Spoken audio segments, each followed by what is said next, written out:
O conflito entre Rússia e Ucrânia tem deixado o mundo inteiro em alerta sobre um possível ataque com bombas nucleares ao território ucraniano. O medo é que essa ação poderia resultar em uma forte reação por parte dos integrantes da OTAN, em especial os Estados Unidos. E se isso acontecesse, o mundo estaria prestes a presenciar uma série de ataques que resultariam em extermínio em massa, sobrando até para quem não tem absolutamente nada a ver com essa história. Mas afinal, por que bombas atômicas são tão poderosas? E de onde vem um poder de destruição tão grande capaz de deixar o mundo inteiro em alerta? É isso e muito mais que nós vamos ver hoje aqui no canal Energia Mecânica. Mas antes, inscreva-se em nosso canal, deixe o seu like e compartilhe esse vídeo com seus amigos. Agora vamos lá.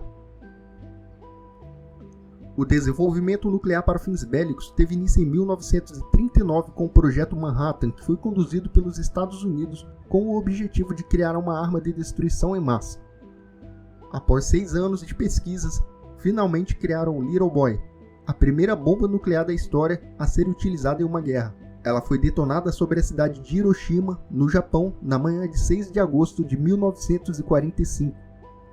As ondas de choque causadas por essa explosão se propagaram por um raio de 1,7 km, causando destruição total. Cerca de 70 mil pessoas morreram na hora e outras 60 mil morreram algum tempo depois por causa dos efeitos da radiação. A detonação causada por Little Boy foi mensurada em 13 quilotons. Isso significa dizer que essa explosão causou uma destruição similar à detonação conjunta de 13 mil toneladas de explosivos utilizados em dinamites do tipo TNT. A TNT é um explosivo convencional utilizado como unidade de medida padrão para grandes explosões. Para termos uma noção prática do que estamos falando, vamos relembrar do acidente que aconteceu no porto de Beirute, no Líbano, no final de 2020. Revejam essas imagens. Essa explosão, avaliada em 1 quiloton, foi provocada pela combustão de cerca de 2.750 toneladas de nitrato de amônia. Se as imagens do acidente foram impressionantes, imagine o que foi presenciado pelos japoneses naquela manhã. A bomba lançada sobre Hiroshima teve um poder de destruição 13 vezes maior. E o mais impressionante disto tudo é que a carga explosiva de Little Boy era 37 mil vezes menor em termos de massa. Ela continha apenas 74 kg de urânio 235. Se essa pequena quantidade de matéria que foi transformada em energia fosse convertida em eletricidade, ela seria o suficiente para abastecer as baterias de 43 mil carros elétricos. Isso tudo só foi possível graças ao processo de detonação desse artefato, a fissão nuclear. E se você quer entender de uma vez por todas o que é isto, temos antes que fazer uma pequena viagem no tempo e redescobrir os segredos por trás dessa tecnologia. Por volta de 450 a.C., os filósofos gregos Leucipo e Demócrito levantam a seguinte pergunta: seria possível se dividir um pedaço de matéria em partes tão pequenas até o ponto em que não fosse mais possível de dividi-la? Eles acreditavam que sim, e iam além. Acreditavam também que esta minúscula partícula seria exatamente igual para todo e qualquer elemento da natureza que fosse dividido. Daí vem a origem do termo átomo, que vem do grego e significa não divisível. Tal questionamento, no entanto, ficou adormecido durante um grande período da história, pois a tecnologia da época não permitia realizar tal verificação. Mas, como todo bom questionamento permanece vivo até que se tenha uma boa resposta, em 1803, o físico e químico britânico John Dalton verifica a convergência de ideias descritas em trabalhos de dois grandes estudiosos da química. A primeira delas, a Lei das Proporções Constantes, elaborada por Joseph Louis Proust em 1797, onde ele diz que uma substância mais elaborada é composta por outras substâncias mais simples, na mesma proporção de massa. O segundo trabalho que guiou Dalton foi a Lei das Conservações de Massas, publicada pelo considerado pai da química moderna, Antoine Laurent de Lavoisier, em 1773. Neste trabalho, Lavoisier prova que durante um processo químico, toda massa é conservada, mesmo após se transformar em outra substância. Dalton chega à seguinte conclusão: toda a matéria do universo é formada por átomos, que são partículas minúsculas, maciças, esféricas e indivisíveis, análogas a uma bola de bilhar, nome pelo qual ficou conhecido o seu modelo atômico. Ele propôs ainda que cada elemento da natureza fosse formado por átomos exatamente iguais, que se distinguiam apenas quanto ao número de massa. No entanto, em 1898, um outro físico britânico, Joseph John Thomson, recebeu um prêmio Nobel contradizendo parte da teoria de Dalton. Ele realizou um experimento utilizando um tubo de vidro vedado a vácuo por onde passavam feixes de raios catódicos. Thomson descobre a presença de cargas elétricas no átomo ao perceber que esses raios, que possuíam massa e carga negativa, reagiam à presença do ímã, desviando da sua trajetória natural. Ele idealizou então um novo modelo atômico, que dessa vez continha cargas elétricas positivas e negativas, os prótons e os elétrons respectivamente. Para Thomson, essas cargas positivas estariam todas unidas em um formato esférico e maciço, e grudados a esta esfera estariam os elétrons. Sua aparência seria muito parecida com um bolo ou um pudim de passas, e por isso seu modelo ganhou este apelido. De acordo com Dalton, o átomo seria portanto divisível, já que era formado por partículas ainda menores do que o próprio átomo. Essa forma com que o átomo passou a ser visto durou até 1911, quando o físico neozelandês Ernest Rutherford realizou um experimento que mudaria novamente a concepção de átomo. Seu objetivo a princípio era verificar se o modelo de Dalton realmente era maciço, o que para Rutherford não fazia o menor sentido. Ele então bombardeou uma finíssima placa de ouro com partículas alfa em uma região muito pequena e concentrada. Ao redor dessa placa de ouro existia uma outra placa banhada com sulfeto de zinco, que ficava fluorescente ao entrar em contato com as partículas alfa. Se o átomo realmente fosse maciço, como dizia Dalton, nenhuma partícula conseguiria atravessar a placa de ouro em uma trajetória completamente linear. E após realizar o experimento, suas suspeitas estavam corretas.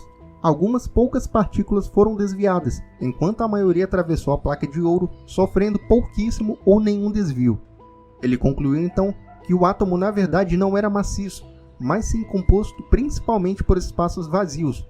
Ele sugeriu então um novo modelo atômico, batizado como modelo atômico planetário devido à sua similaridade com um sistema solar, onde existia um pequeno núcleo composto apenas por prótons e ao redor dele uma eletrosfera altamente ativa, formada pelos elétrons. O modelo de Rutherford foi aprimorado novamente em 1932, com a descoberta dos nêutrons pelo físico britânico James Chadwick. Os nêutrons são partículas que possuem massa, mas não possuem nenhuma carga elétrica. O núcleo atômico foi remodelado, passando a ser constituído tanto pelos prótons quanto pelos nêutrons. E novamente, alguns anos mais tarde, o modelo foi atualizado pelo físico dinamarquês Niels Bohr.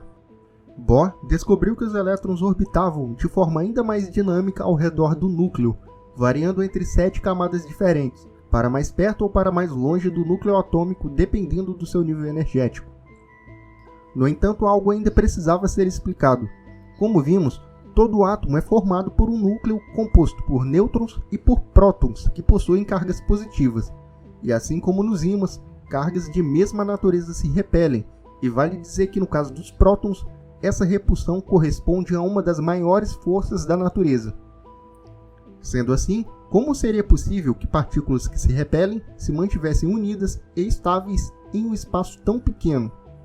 E a resposta para esta pergunta veio com a teoria muito mais recente, após o desenvolvimento da mecânica quântica, a qual vamos explicar aqui de maneira extremamente resumida. Acontece que além da força de repulsão que tende a afastar os prótons uns dos outros, existe ainda uma outra força de natureza ainda mais forte que os mantém unidos, a chamada força forte residual, que vem da interação entre as partículas mais elementares conhecidas pelo homem, o quark. Mas, para que a força residual comece a atuar, é necessário que os prótons estejam a uma distância muito pequena entre si, e para chegar a essa distância é preciso vencer antes a repulsão entre eles. Quando a força de repulsão é vencida, a força residual começa a atuar, mantendo os prótons unidos. E quando conseguimos isto, dizemos que vencemos a barreira de Coulomb, nome dado ao descobridor deste fenômeno, o físico francês Charles Auguste de Coulomb. Como podemos perceber, a estabilidade do átomo está ligada diretamente à quantidade de prótons existente dentro dele, pois o núcleo atômico é um lugar extremamente pequeno. Portanto, se adicionarmos muitos prótons dentro do núcleo, em um dado momento não caberá mais nenhum, pois o somatório das forças de repulsão de todos os prótons será tão grande que a força residual dos átomos das extremidades não será o suficiente para mantê-los unidos. E essa quantidade é exatamente 83 prótons. Acima disso, os prótons excedentes são ejetados naturalmente num processo chamado de decaimento radioativo. E por esse motivo, átomos pesados são fáceis de serem divididos, bastando atingi-los bem forte com um nêutron, por exemplo, para que eles se quebrem em outros núcleos menores, que irão se chocar com outros núcleos maiores, que também irão se dividir, e assim no processo de reação em cadeia. E é isso que chamamos de fissão nuclear. E pelo fato de ser um dos isótopos mais instáveis da natureza, o urânio-235 é um elemento perfeito para realizar este processo. Se você não se lembra o que é um isótopo, eles são átomos que têm o mesmo número de prótons, a mesma posição na tabela periódica, porém se distinguem quanto ao número de massa. Ou seja, são elementos similares que possuem mais ou menos nêutrons. Já entendemos como funciona o processo de fissão, mas e de onde vem toda a energia liberada nesse processo? Você provavelmente já ouviu a seguinte frase: na natureza nada se cria, nada se perde, tudo se transforma. Essa frase foi dita pelo químico Antoine Laurent de Lavoisier, o pai da química, que contribuiu para que Dalton chegasse ao seu primeiro modelo atômico. Essa frase resume muito bem toda a teoria de conservação de massa, que diz que em um sistema fechado toda a massa do início de um processo será exatamente a mesma ao final do processo. Em processos puramente químicos, a conservação de massa é totalmente válida, porém em processos físicos isso não ocorre. No entanto, a frase ainda continua válida. No processo de fissão em que acabamos de ver, quando um núcleo atômico grande é dividido em outros menores, o somatório das massas desses núcleos menores é sempre menor do que a massa do núcleo que deu origem ao processo. Apesar de não ter havido conservação de massa, ela não foi perdida, mas sim transformada em energia, em muita energia. Existe uma famosa equação criada pelo físico Albert Einstein, E é igual a mc². Ela explica exatamente de onde vem toda a energia liberada no processo de fissão. Como podemos verificar na equação, mesmo uma variação de massa, por menor que seja, quando multiplicada por um número extremamente grande, neste caso a velocidade da luz, 300 milhões de metros por segundo, isso tudo ao quadrado, nos dará um valor absurdamente grande, e esse número gigantesco é proporcional à nossa variação de energia. Portanto, é daí que vem toda a energia liberada pelos 74 kg de urânio-235 de Little Boy. Mas devido às configurações de construção dessa bomba, estima-se que o processo de fissão foi extremamente ineficiente, e grande parte do urânio foi lançado na atmosfera sem sofrer a fissão. Além de Little Boy, os Estados Unidos tinham em mãos uma segunda bomba, que foi lançada sobre a cidade de Nagasaki 3 dias após a primeira, em uma resposta à não rendição por parte do Japão. As características de construção dessa segunda bomba fizeram com que o processo de reação fosse sustentado por uma fração de milésimos de segundos a mais do que na primeira, tempo suficiente para garantir o máximo de aproveitamento do processo de fissão. Essa segunda bomba, batizada de Fat Man, possui apenas 6,4 kg de plutônio-239 e produziu incríveis 21 quilotons, quase o dobro de Little Boy e de uma quantidade de massa 11 vezes menor do que na primeira. A geografia montanhosa de Nagasaki absorveu parte das ondas de choques liberadas na explosão, minimizando os estragos. Mesmo assim, cerca de 40 mil pessoas morreram na hora e outras 40 mil morreram mais tarde, contaminadas pela radiação. Após este segundo ataque, o Japão se rendeu. Mas as coisas podem ficar ainda mais assustadoras. Os ataques ao Japão pelos Estados Unidos serviram para dois propósitos. O primeiro para dar fim à Segunda Guerra Mundial, mas principalmente para se impor diante da União Soviética, que a essa altura travava uma disputa ideológica e de demonstração de poder militar com os Estados Unidos. Os ataques ao Japão fizeram com que a União Soviética começasse uma verdadeira corrida para desenvolver o seu arsenal nuclear, e em pouco tempo tiveram grandes avanços. No dia 30 de outubro de 1961, os soviéticos mostraram ao mundo a maior detonação já produzida pelo homem. O artefato batizado de Tsar Bomba foi detonado produzindo 57 megatons, uma explosão 4.384 vezes mais poderosa do que a bomba lançada sobre Hiroshima. O seu raio de destruição total partindo do marco zero foi de 35 km. Isso significa que uma área de 3.848 km² foi completamente varrida do mapa instantaneamente, e para sorte de todos, o teste foi realizado em um local completamente remoto. Para efeitos de comparação, a capital da Ucrânia, Kiev, possui apenas 839 km². Do ponto de vista de um ucraniano, essa é uma informação bastante preocupante. Num contexto em que nós brasileiros poderíamos ter uma melhor noção do tamanho dessa explosão, a grande cidade de São Paulo tem 1.521 km² e possui 12 milhões de habitantes.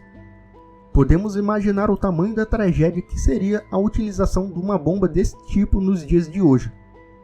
E se isso tudo já não era o bastante, o projeto inicial da bomba soviética previa uma detonação de 100 megatons.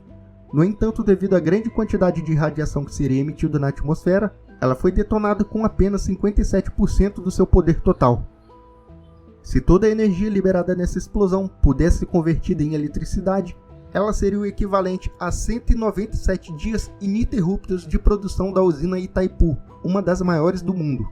Sozinha ela foi o equivalente a 10 vezes a todos os explosivos utilizados durante toda a Segunda Grande Guerra Mundial, incluindo as bombas lançadas sobre Hiroshima e Nagasaki. A tecnologia de destruição em escala global utilizada na criação da bomba Tsar se baseou na fusão nuclear, um processo que ocorre naturalmente no Sol em altíssimas temperaturas e pressões, que, por ironia, fornece o calor necessário para manter a vida na Terra. O processo da fusão é exatamente o oposto da fissão. Enquanto na fissão, a ideia é quebrar átomos grandes em átomos menores, na fusão, a ideia é unir átomos pequenos para formar átomos maiores. E para isso, nada melhor do que utilizar o átomo com o menor número de prótons em seu interior, o hidrogênio. Elemento mais abundante no universo e que possui apenas um próton em seu núcleo, tornando-se perfeito para este processo, pois a repulsão entre eles será a menor possível. Mais precisamente, 2 isótopos de hidrogênio foram utilizados em Tsar, o deutério e o trítio, que após se fundirem se transformam em hélio. A perda de massa no caso da fusão é muito maior do que na fissão, e como vimos na equação E igual a mc², uma quantidade maior de massa resultará em uma quantidade ainda maior de energia. A bomba H, como também é conhecida a bomba de fusão, teoricamente não é radioativa, pois o resultado final deste processo nada mais é do que hélio, que não é nocivo ao ser humano. Mas para se conseguir as altas temperaturas e força o suficiente para vencer a barreira de Coulomb, é utilizada uma bomba de fissão, em um processo de implosão para forçar a fusão, que libera ainda mais energia. Felizmente, se é que podemos dizer isso, países que possuem este tipo de armamento evitam ao máximo um confronto direto, pois ambos os lados sabem que se isso acontecesse, não sobraria nenhum vitorioso para contar a história. Apesar de ter sido criada inicialmente com a intenção de destruir, essa tecnologia felizmente tem sido utilizada para algo mais benéfico para o ser humano. Mesmo com o desenvolvimento de matrizes energéticas renováveis, como a solar e a eólica, alguns pesquisadores acreditam que no futuro elas não serão o suficiente para atender a toda a demanda global por energia, e neste contexto, a energia nuclear se tornará fatalmente o caminho mais viável para suprir essas necessidades. Atualmente, existem no mundo cerca de 447 usinas nucleares em operação. Todas utilizam o processo de fissão nuclear como meio para a obtenção de energia, pois apesar do processo de fusão ser muito mais eficiente, controlar essa reação não é uma tarefa nada fácil. Mas, felizmente, vários países têm trabalhado em conjunto para desenvolver uma tecnologia capaz de controlar o processo de fusão, e pesquisas nesse campo têm se mostrado bastante promissoras, principalmente em reatores conhecidos como tokamak, que conseguem conter o processo de fusão de forma controlada com o auxílio de eletromagnetismo. Mas isso é assunto para outro vídeo. Eu me despeço por aqui, obrigado por ter assistido o nosso vídeo até o final, e até a próxima.